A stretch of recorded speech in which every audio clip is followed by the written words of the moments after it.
आज की वीडियो में क्लास 3 लेसन 5 माई क्लासरूम। माई क्लासरूम मीन्स होता है मेरी कक्षा, मतलब जिसमें हम पढ़ाई करते हैं, अध्ययन करते हैं, उसको क्लासरूम बोलते हैं। तो यहाँ पर जो लेसन का नाम है वो है मेरी कक्षा, माई क्लासरूम। आइए देखते हैं। हम आपको बता दें कि इस पूरे लेसन में दिस और दैट के प्रयोग के विषय में बताया गया है। कहाँ दिस का प्रयोग होता है और कहाँ दैट का प्रयोग होता है।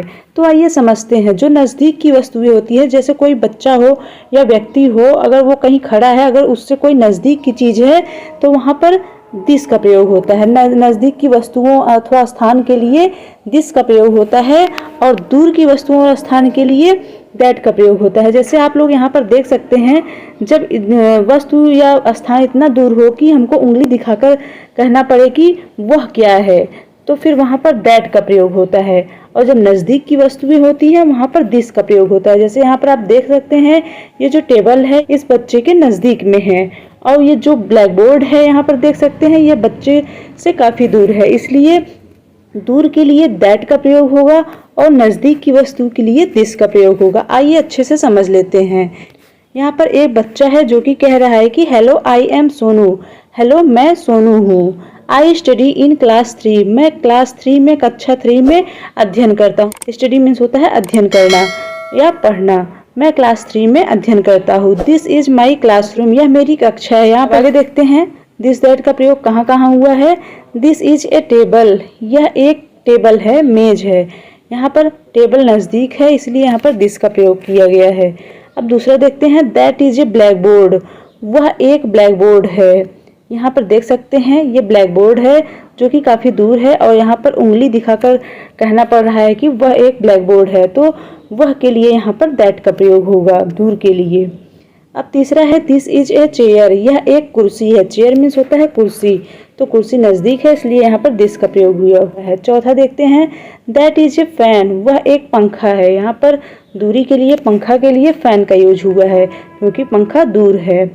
इसी तरह दिस इज ए विंडो। यह एक खिड़की है, खिड़की नज़दीक है, इसलिए यहाँ पर दिस प्रयोग हुआ है। That is a globe. वह एक ग्लोब है। यहाँ पर ग्लोब दूर रखा गया है, इसलिए यहाँ पर दैट का प्रयोग हुआ है।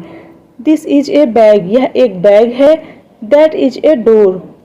वह एक दरवाजा है। आई होप बच्चों आप लोगों को अच्छे से समझ में आ रहा है कहाँ दिस का प्रयोग होगा, कहाँ दैट का प्रयोग होगा, जो कि बहुत ही इजी लैंग्वेज में आप लोगों को समझाई हूँ कि नज़दीक की वस्तुओं अथवा स्थानों या व्यक्तियों के लिए दिस का प्रयोग होता है और दूर की वस्तुओं और स्थानों आदि के लिए दैट का प्रयोग होता है। यहाँ पर कोटेशन में बताया भी गया है, इंस्ट्रक्शन दिया गया है। अब यहाँ पर क्वेश्चन पूछा है, व्हाट इज दिस। यह क्या है।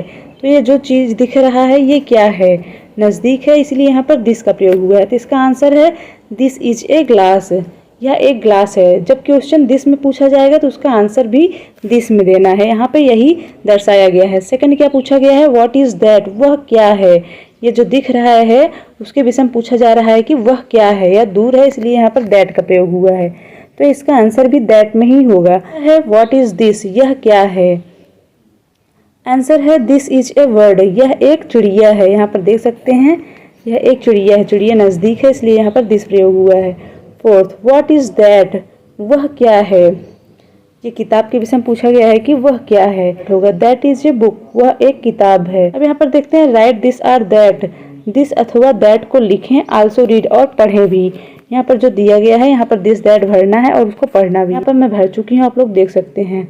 यहाँ पर नज़दीक है, इसलिए यहाँ पर दिस इज ए मैट होगा। चटाई है, मैट मीन्स चटाई, यह एक चटाई है। यहाँ पर ये जो ऑरेंज है वो दूर रखा गया है, इसीलिए यहाँ पर हम दैट का प्रयोग करेंगे। यहाँ पर बॉल नज़दीक है, इसीलिए दिस का प्रयोग होगा। This is a ball. यह एक गेंद है, और जो बल्ला है, बैट है, वो दूर है, इसलिए यहाँ पर दैट का प्रयोग होगा। That is a bat. I hope बच्चों आप लोगों को समझ में आ रहा है। Answer the questions. प्रश्नों के उत्तर दीजिए। यहाँ पर फिर प्रश्न पूछा गया है, जैसे यहाँ पर पूछा गया था उसका आंसर दिस दैट में जैसे जो था उसी हिसाब से देना था, इसी तरह से यहाँ भी देना है, खुद से करना है, वहाँ पर दिखाया गया था। Answer the questions. प्रश्नों के उत्तर दीजिए। अब देखते हैं, व्हाट इज दिस। यह क्या है। तो यहाँ पर दिस से ही आंसर स्टार्ट होगा। This is a table. यह एक मेज है। क्वेश्चन 2 है, व्हाट इज दैट। वह क्या है। तो इसका आंसर दैट से स्टार्ट होगा। That is a house. वह एक घर है। अब यहाँ पर third number, what is this. यह क्या है। तो इसका आंसर दिस से स्टार्ट होगा। दिस इज ए गोट। यह एक बकरी है।